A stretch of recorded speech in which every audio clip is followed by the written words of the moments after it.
dhaloota aadaaf duudhaa isaa beekee egeree biyyaa ta'uun biyya bulchuu danda'u horachuuf qulqullina barnootaa irratti hojjechuun murteessaa ta'uu hayyoonni dhaamanii jiru. Akka biyyaatti yeroo dheeraaf walgeettii barnootaa irratti hojjetamaa kan ture yoo ta'u, qulqullinni barnootaa xiyyeeffannoo dhabee ture. Yeroo dhiyoos garuu qulqullina barnootaa fiduuf akka mootummaatti hojiin hojjetamaa jiru olaanaa ta'us eeramee jira. Rakkoo qulqullina barnootaa kana bu'uurarraa furuuf qaama seera baasuu jalqabee qooda fudhattoonni hanga sadarkaa gadiitti jiran afaan tokko dubbachuun imaammata barnootaa hojiitti hiikuun barbaachisaadha jedhan Yuunivarsiitii Finfinneetti hayyuun sirna barnootaa Profeesar Hambisaa Qanaa.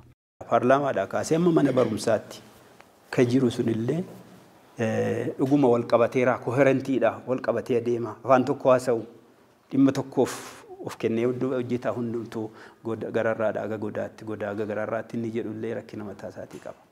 Siistemii irratti hojjetamuu qaba dursame. Leenjii walitti fufiinsa hojiirra ministeera barumsaa haasa'u waajjiraan haxxee gaafatte waan biraa haasa'a. Foormii guutuu irratti fookasii godhanni gadi aanu. Dhimmicha buruksee dhuguma leenjii barsiisaa dandeetti cimsuutu hin ta'in waa'ee gabaasuu haasa'anni sun. Kanaaf koherensiin jiraachuu qaba siistemiin. Koherensii jechuun immoo itti gaafatamummaadha. Dabalataan akka Profeesar Hambisaan jedhanitti barsiisaa kaayyoof jiraatu horachuun murteessaa ta'uu kaasanii kanaaf immoo barsiisaan maalan nyaadhaa maal keessan jiraadha jedhee yaadda'uu hin qabu faayidaa fi kabaja barsiisaaf malu kennuufiin rakkoo qulqullina barnootaa furuu keessatti gahee olaanaa qaba jedhan. Maaltu ta'e barsiisaadhaaf? Kabaji barsiisaan gandatti qabu. Kabaji barsiisaan maatii biratti qabu. Mana jireenyaa akka argatuuf wanni godhamu. Bishaan ifaa maal akka argatuuf wanni godhamu. Dirqama qarshiidhaan duwwaa miti kan mootiveeshiniin barsiisaa wanni jedhamu. Jireenyi kaayyoo tokkoof akka isaan jiraatan natti badu barsiisuu ijoollettii kana iddoo tokkoon gahaa jedhee akkuma duraa barsiisaan akka of kennuuf maaltu ta'aafi sunillee jira. Maalan nyaadheedhaa kutaatti barsiisuu hin danda'u. Dhaqee ijoolleen koo yoona beelofteetti yoona ijoolleen koo qullaa taate maal jedhaa yaaddaa kun ta'uu hin qabu. Kana edda ta'ee garuu qarshiidhaan dorgomuu miti. Kaayyoodhaaf jiraachuu barsiisaa danda'u. Faayidaa barbaachisu argachuu qaba. Faayidaa. Barsiisota 700 qabnaa jenna miti. Amma nda'ummee caalaayyuu jira.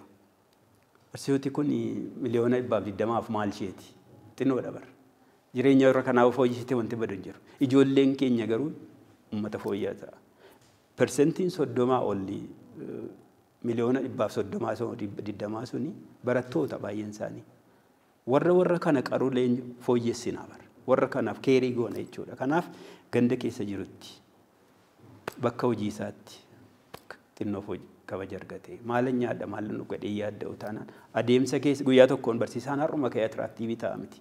Irrumaa jalaan garuu fooyyessuu danda'a. Wixineen labsii sirna barnootaa dhiyeenya bahe walgeettii barnootaa milkeessuu irra darbee qulqullina barnootaa fiduu keessattii fi akkasumas haqummaa barnootaa mirkaneessuu keessatti gahee olaanaa qabaachuus Profeesar Hambisaan ibsanii jiru. Wixineessaa argeeraa carraa argadhe. Waa sadii akka xiyyeeffannootti ilaaluu dandeenya. Tokkoffaan qulqullina barnootaa irratti gahee guddaa taphata. Waliin gahuu access barnootaa irratti equity haqaan waliin gahuu haqummaasaa equity. Kana sadaniif hedduu gargaara jedhee yaada. Seerri jiraachuun itti gaafatamummaa accountability isa sirreessa. Coherency jedhamti ministeera barumsaa mana barumsaatti coherently afaan tokko haasa'uu qabu waan tokkoof dhaabbachuu qabu isa fooyyessa kun.